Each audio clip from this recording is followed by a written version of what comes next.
السلام علیکم ورحمۃ اللہ۔ محترم سامعین و ناظرین، کیا محرم الحرام کے مہینے میں خاص کر شروع کے 10 دنوں میں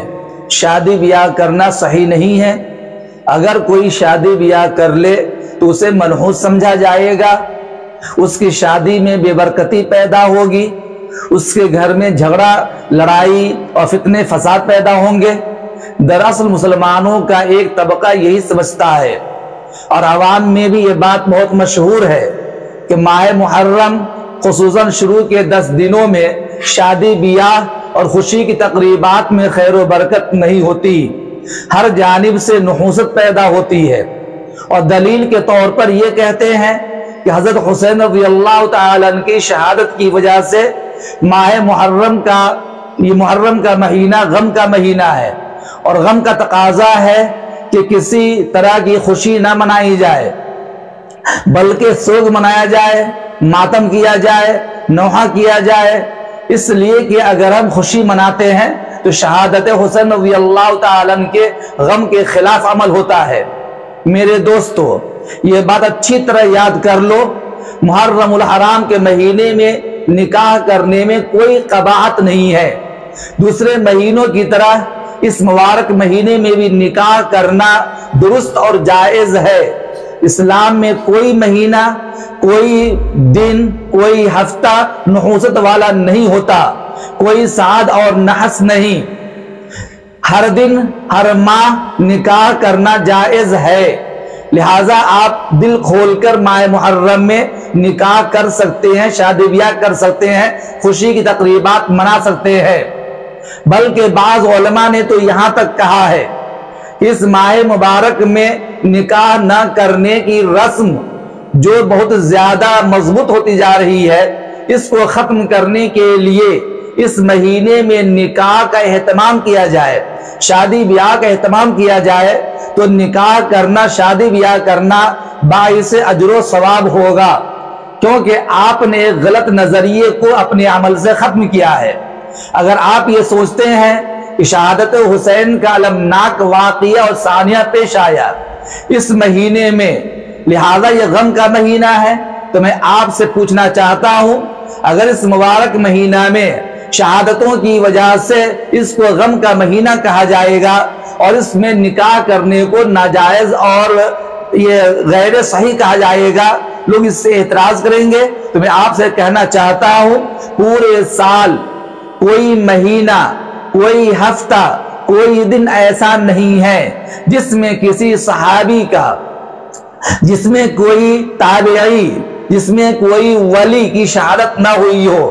اب آپ کس دن، کس مہینے، کس سال کو آپ غم کا سال، غم کا مہینہ کہیں گے؟ کب تک آپ شادی بیاہ سے اعتراض کریں گے؟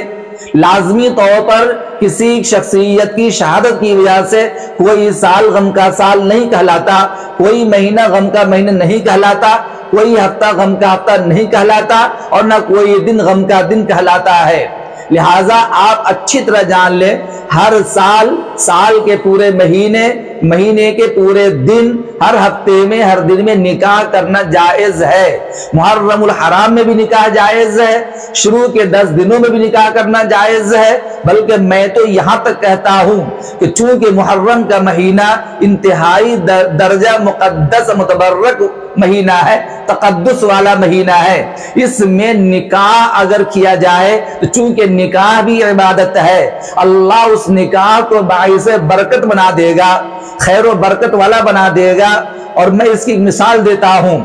نبی کریم صلی اللہ علیہ وسلم نے اپنے چچا زاد بھائی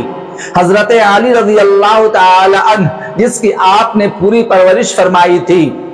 حضرت فاطمہ رضی اللہ تعالی عنہا، جو نبی کریم صلی اللہ علیہ وسلم کی سب سے چہیتی، لاڈلی چھوٹی بیٹی تھی، حضرت علی کا نکاح فاطمہ رضی اللہ تعالی عنہا کے ساتھ راجح روایت اور قول کے اعتبار سے محرم الحرام ہی میں آپ نے نکاح کیا تھا۔ اور حضرت فاطمہ اور علی کے نکاح کی محبت کی مثال دی جاتی ہے کہ ان دونوں کی نکاح میں جو محبت پیدا تھی وہ قابل رشک محبت ہوئی، اور اللہ تعالی دنیا والوں کے لیے ان دونوں کو مثال بنایا۔ تو اب میں بتانا چاہتا ہوں کہ اگر محرم کے مہینہ میں نکاح کرنا ناجائز ہوتا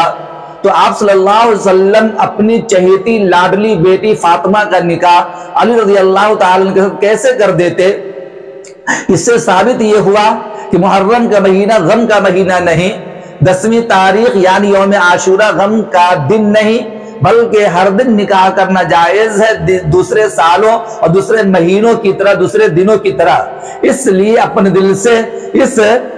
بد خیالی کو نکال دیجئے کہ محرم کے اندر شادی بیاہ کرنا جائز نہیں ہے، نحوست ہے، یہ انتہائی درجہ مذموم خیال ہے۔ اور میں آپ کو ایک بات اور بتا دوں کہ جب تک کہ قرآن و حدیث میں اور معتبر شرعی دلیل کے ذریعے کسی دن کے مذموم ہونے کا ثبوت نہ مل جائے، اپنی جانب سے فتویٰ ٹھوک دینا اور یہ کہہ دینا کہ یہ مہینہ منحوس مہینہ، یہ دن منحوس دن ہے، اس میں خیر کام نہیں کرنا چاہیے، انتہائی درجہ سنگین جرم ہے، شریعت کا مذاق اڑانا ہے۔ اور مجھے تو لگتا ہے کہ ایسے انسان جو شریعت کا مذاق اڑا ہے اس کے ایمان کے سلب ہونے کا اندیشہ ہے۔ امید کرتا ہوں کہ آپ کو اچھی طرح بات سمجھ میں آ گئی ہوگی۔ اللہ بہترین سمجھ عطا فرمائے۔ السلام علیکم ورحمۃ اللہ۔